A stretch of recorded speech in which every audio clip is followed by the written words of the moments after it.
सियासी मैदान की हर बड़ी खबर से आगाह रहने के लिए हमारे चैनल आज़ाद सियासत को सब्सक्राइब करें और बेल आइकन को प्रेस करें।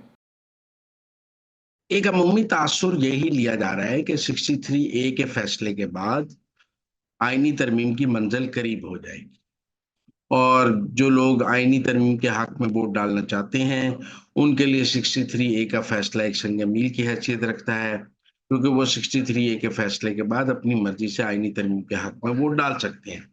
लेकिन ये भी तो हकीकत है कि 63A के फैसले के बाद उनका वोट तो काउंट होगा, लेकिन डिस्क्वालिफिकेशन भी होगी। लिहाजा वही लोग 63A के हक में वोट डालेंगे जिन्होंने दोबारा इलेक्शन लड़ना है। आप कह सकते हैं एमपी एमएनए तो किसी हद तक शायद दोबारा जाके इलेक्शन लड़ने के लिए तैयार हों, क्योंकि गवर्नमेंट की सपोर्ट होगी, गवर्नमेंट साथ होगी, इलेक्शन जीतना आसान है। लेकिन सेनेटर्स क्या करेंगे? अगर बल्क में 5-6 सेनेटर्स पंजाब से रिवोल्ट करते हैं तो फिर जब सेनेट के इलेक्शन पंजाब में इकट्ठे होंगे तो डिवाइड हो जाएंगे। पीटीआई अपने दो सेनेटर फिर लाने में कामयाब हो जाएगी, तो सारे के सारे री इलेक्ट कैसे होंगे?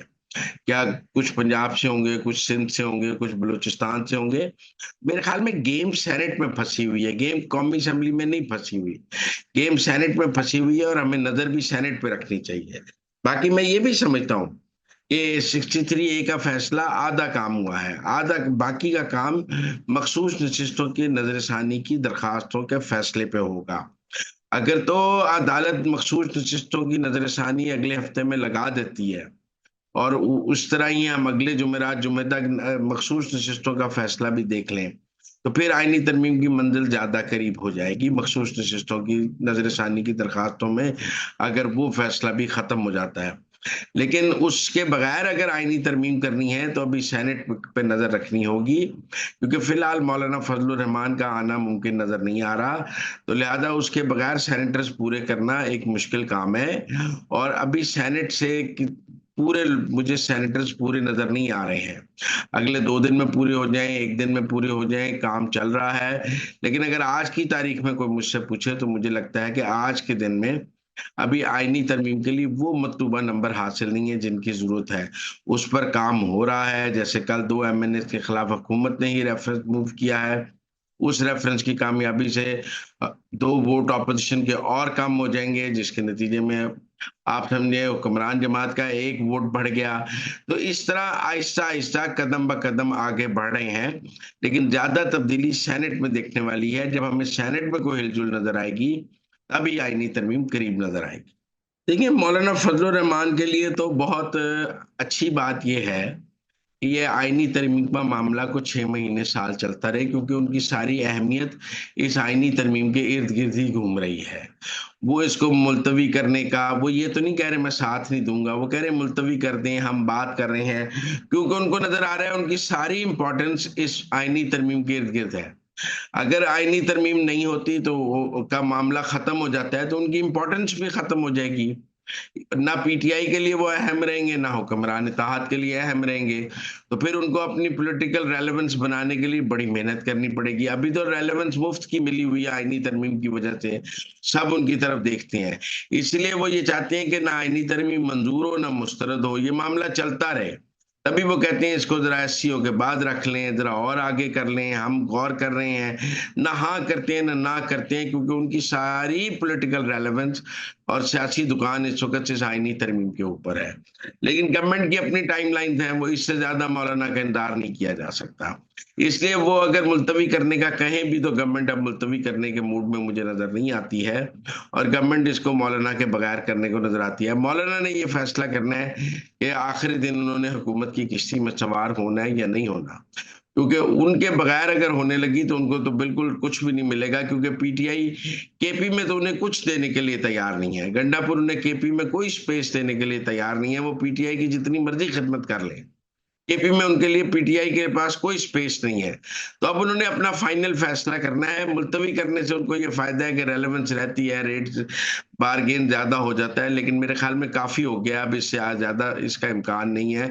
इससे ज्यादा इसमें ताखीर जो है वो हुक्मरान इत्तेहाद करने के लिए तैयार नहीं है। मुझे नहीं लगता गंडापुर डी चौक पहुंच सकेंगे, गंडापुर डी चौक नहीं पहुंच सकेंगे। लास्ट टाइम जब इमरान खान ने डी चौक आना था तो आपको याद है सुप्रीम कोर्ट ने खसूसी तौर पे इजाजत दी थी उनको आगे आने के लिए। सुबह से सुप्रीम कोर्ट में हेयरिंग हो रही थी और फिर उसके बाद भी उन्होंने सुप्रीम कोर्ट के हुक्म की हुक्मदुली की, जिस पर तौहीन अदालत का केस भी दायर किया गया जो आज तक नहीं सुना जा रहा। हालांकि उनके बुकला ने कहा कि हम उनको हुक्म नहीं पहुंचा सके और ये वो डी चौक पहुंचना इतना आसान नहीं है। लास्ट टाइम भी इमरान खान को हुकूमत डी चौक नहीं पहुंचने दे रही थी, जब वो केपी से निकले थे उनको रोक रही थी। वो तो उमरता बंदयाल की सहूलतकारी की वजह से रास्ते खोलने पड़े। मुझे नहीं लगता आज रास्ते खोले जाएंगे, मुझे नहीं लगता गंडापुर डी चौक पहुंच सकेंगे। व्हाट कम में जो भी हो जाए, मुझे नहीं लगता कि तहरीक इंसाफ को डी चौक पर पहुंचने की इजाजत दी जाएगी। वंस फॉर ऑल इसको सेटल किया जाएगा कि आप जब हुकूमत ने फैसला किया है तो आपको डी चौक नहीं आने दिया जाएगा। इसका सियासी तौर पर गंडापुर को बहुत नुकसान होगा, क्योंकि अगर वो कॉल ऑफ कर देते तो उनकी कोई इज्जत बच जाती है। लेकिन अब जब वो आने को तय है, मुझे नहीं लगता वो डी चौक पहुंच सकेंगे और उनका डी चौक पहुंचना मुझे मुमकिन नजर नहीं आता। सेनेटर अली जफर ने 63A के केस में एक तरफ तो ये कहा कि मैं इमरान खान के वकील के तौर पर इस अदालत का बाइकाट करता हूँ, और दूसरी तरफ जब अदालत ने उन्हें अदालती मावन बनने के लिए कहा तो वो अदालती मावन बनने के लिए तैयार हो गए। अब कुछ लोगों का ख्याल है कि ये पॉलिटिकल हिपोक्रेसी है कि अगर आप अदालत का बाइकाट करते हैं तो फिर आप दोनों तरफ बाइकाट कर लें। लेकिन मैं समझता हूं कि अगर प्रोफेशनली देखा जाए, वो बाइकाट उन्होंने इमरान खान के वकील के तौर पे किया है कि इमरान खान ने कहा है कि बाइकाट करो, और अदालती मावन वो एक वकील के तौर पे है, उसमें वो किसी क्लाइंट के लिए तो अदालती मावन नहीं है। मैं ये समझता हूं कि अब सवाल यह है कि एक तरफ तो इमरान खान अदालत से कह रहे थे कि मैं अदालत में पेश, ज्यादा जो हिपोक्रेसी है, ज्यादा जो मुझे दोहरी हिकमत अमली है, वो इमरान खान की नजर आई है।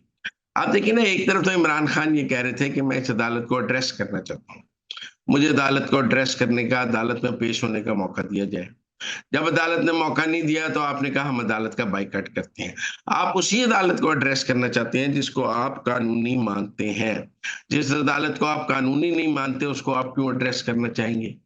इसलिए ज्यादा मुझे अली जफर से ज्यादा इमरान खान की दोहरी हिकमत अमली लगी, पॉलिटिकल हिपोक्रेसी लगी कि एक तरफ तो आप अदालत में दरखास्त दे रहे हैं कि मैं अदालत को एड्रेस करना चाहता हूं, अगर आपकी वो दरखास्त मंजूर हो जाती है और आपको वीडियो लिंक के जरिए खिताब करने का मौका मिलता तो आप इस अदालत को खिताब करने के लिए भी तैयार थे। दूसरी तरफ जब आपको नहीं मिला तो आपने अली जफर को कहा हुआ था कि अगर मेरी दरखास्त मुस्तरद हो जाए तो बाइकाट कर देना।